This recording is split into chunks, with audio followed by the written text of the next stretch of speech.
সত্তরের দশকে সাংস্কৃতিকের সূতিকাগার মেহেরপুরের জনপ্রিয় আবৃত্তিকার হীরক ভরাট কণ্ঠে আবৃত্তি করতেন তখন ভক্তরা দূর দূরান্ত থেকে ছুটে আসত কাশারিপাড়ার তার বাড়ির মঞ্চে ৩৫ পর্ব। মেহেরপুরের বিশিষ্ট সাংস্কৃতিক ব্যক্তিত্ব কামরুল হাসান খান হীরক ভাই ছিলেন মেহেরপুরের একজন খুবই জনপ্রিয় ব্যক্তিত্ব ও সাংস্কৃতিক সংগঠক। হীরক ভাইয়ের ভরাট ও সুন্দর কণ্ঠস্বর তাকে উচ্চমানের আবৃত্তিকারের পরিচিত এনে দেয়। তিনি তাদের বাড়িতে স্থায়ী মঞ্চ তৈরি করেছিলেন যেখানে মেহেরপুরের বহু সাহিত্য ও সাংস্কৃতিক অনুষ্ঠান হতো। ৬০ ও ৭০-এর দশকে হীরক ভাই মেহেরপুরের ছিলেন জনপ্রিয় আবৃত্তিকার। মানুষের সাথে যোগাযোগের অদ্ভুত ক্ষমতার কারণে হীরক ভাই মেহেরপুরে বিশেষভাবে জনপ্রিয় ব্যক্তি ছিলেন।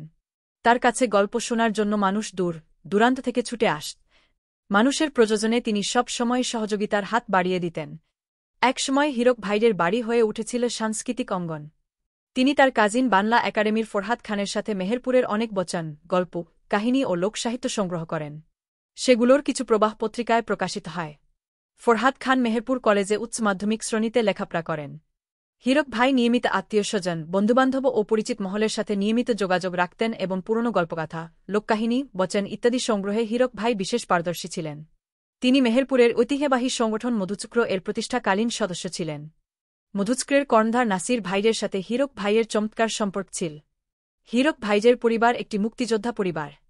তার বাবা হাসেম আলী খান ছিলেন বীর মুক্তিযোদ্ধা।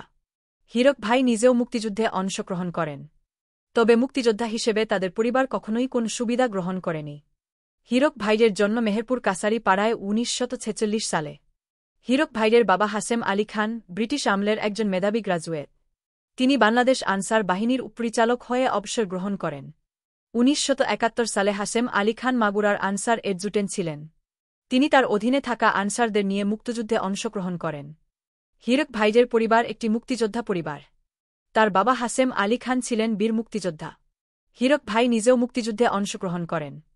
তবে মুক্তিযোদ্ধা হিসেবে তাদের পরিবার কখনোই কোন সুবিধা গ্রহণ করেনি। হীরক ভাই ২০১৭ সালে মেহেরপুরে মৃত্যুবরণ করেন। লেখক ও গবেষক নাফিজ উদ্দিন খান মেহেরপুরের ছোড়াকার, সাহিত্যিক, সাংবাদিক ও সুবক্তা হিসেবে বিশেষভাবে পরিচিত ছিল। মেহেরপুরের কাশারি পাড়ায় জন্মগ্রহণ করেন। তার বাবা মরহুম শামসুদ্দিন খান, মা মরহুমা নোসেমা খাতুন। গ্রন্থনা অধ্যক্ষ মহসিন আলী আঙ্গুর, সম্পাদক ও প্রকাশক মুজিবনগর খবর.com, মেহেরপুর।